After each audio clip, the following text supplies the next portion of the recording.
for any adophonum aquabastronco and coma wawisha misabre tuma GH yefidi kasiye esugano wahala jumedi and awini egusu awoshe na muniaba muson for a case kapa and mote yemini and day na ebusia for ya mampeni sorry ya prophet our war may you do an enemy said nation prophet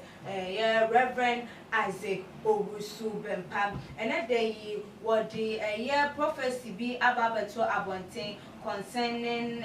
petition a walk out to say court hearing a elcoson and a BMO and so no finally it is alleged say wababontain abe apologizing to former president John Dramani Mahama na ebusuan form according to yene apology no nensem a ebebeto abonten no etwem anachesem mobekaya sofopani emeki some allegations bi ana omeki some statement bi for former president John Dramani Mahama eho a wochemu se enya de se wo no obetimi aye mampani ebiem ewo mangana emu ebra na chese abato no ekoso na chese asofo weyi hye ne nkom sanse ni bi ekọ efri sofopani ano ebeto edwaso achese dodo na enwu ne se denti na waka se binu so wo MPP pastor ebinum nso so friend say wo ye fake ene de ekeka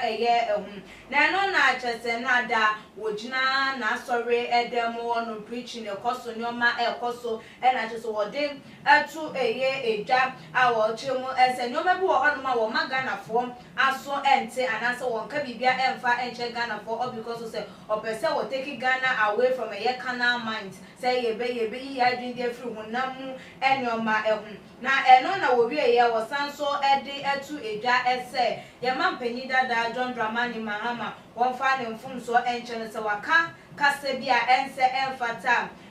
wo hu ni mobo ananse wonye de won fa enche no de wo hu no hu mfam no eno ena ya wo kan ananse eno na ya wodi etu edwa na sei ena ensem no ekoyo sei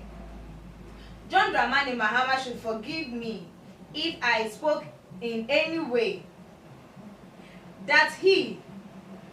John Dramani Mahama deemed disappointing. The only thing I spoke was the truth concerning what I have seen in the spiritual realm concerning his ability to become a president. We ene sema wodi etu edwa na eno ansan so wa na wasan so to SM Mahama can emerge a president again if he sees a very powerful man of God who has the anointing of God upon him. By this means only that the necessary direction can be executed to break the chains governing his inability to become president once again. We a year and someone wodi etu edwa efa ye mampani chopper na se nyoma waka fa ne ho osusu se enye ya ohun ni senke hu be yan se no mampani dada John Dramani Mahama ede ne mfom so ebeche no ewo ho na enye se bia wo kan se bia wo kan sa se de wo kan ye no enye no credit na emo mo se eye de ohun no ohun na wo ye de wo kan ye na se ankoyi a ewo ne nkasa ye mu dia eno na wo hu eye ne mobo ewo ehun na ebiem nso no won pesofo a o chesi nyame nwosra ewo ne so na ankonue biara chance biara wontimi embrek na direction bi ebetimi aye no wonye emfa ema no ansana wobetimi asan edi eye mampani edwana watna esum na ebusiafo answer one will release a powerful revelation about presidential petition no said the mamonim say NDC amanyoko no the mo petition akwa to Supreme Court enim efa abato no mu ne say transparency ankoso na enunti Supreme Court enhwe na ne say rerun kwampo na wo mo enyemfa mo eno so okasa kakra efa ho na ne nsema wode etu edwan na je so hu ne say enya de se nyoma bekotote ede ama Supreme Court judges no na nyoma enhye da enkoye enfomo na ebiam nso so NDC ne MPP obi a prese wono na wo betena mampanyi anaso obedi nkunim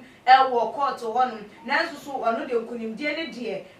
court declare ohia de hia wo mayimu a ya asundwe se de wo bedi nkunim no wo beje ne nkunim die no atum na de obedi nkubo no so beje ne nkubo no atum na jese wetimi atu anamo se de be ya asundwe ebetimi akomem no no de obilivu pa se Nana Adudankwa Ekufado ye mampanyi his excellence wonum ene befa akunya no na no so say eno de nsem no etu eye edwa. Or saying the ruling won't be easy for Supreme Court judges,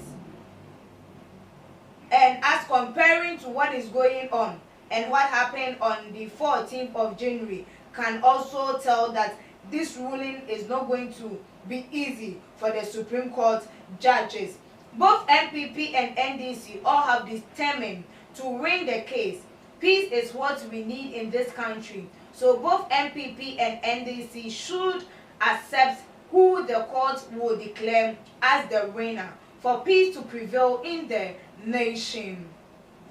With prayers and what God has revealed to me, believes Nana will win the court case. The court verdict, the court verdict. Someone what they to a year who say petition and I say presidential petition no. Asundue said the big and Asundue na wope. Asundue said the Ghana Yasumba Dream, and to be a bed claim son, when I wedding couldn't know what Jim.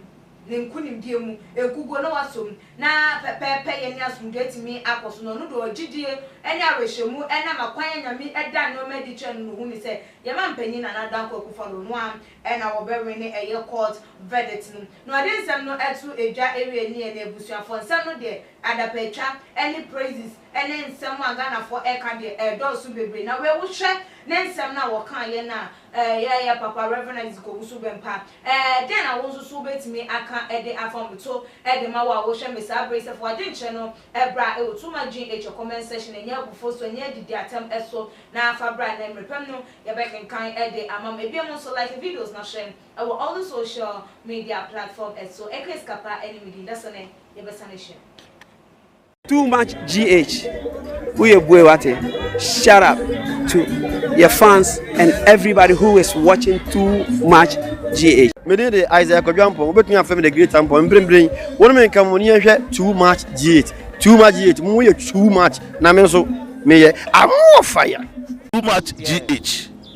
Many have come and many have gone. But you are a great Kankambuka ability, worth being beheld by every optical nerves. That saith the papacy. Keep watching Too Much GH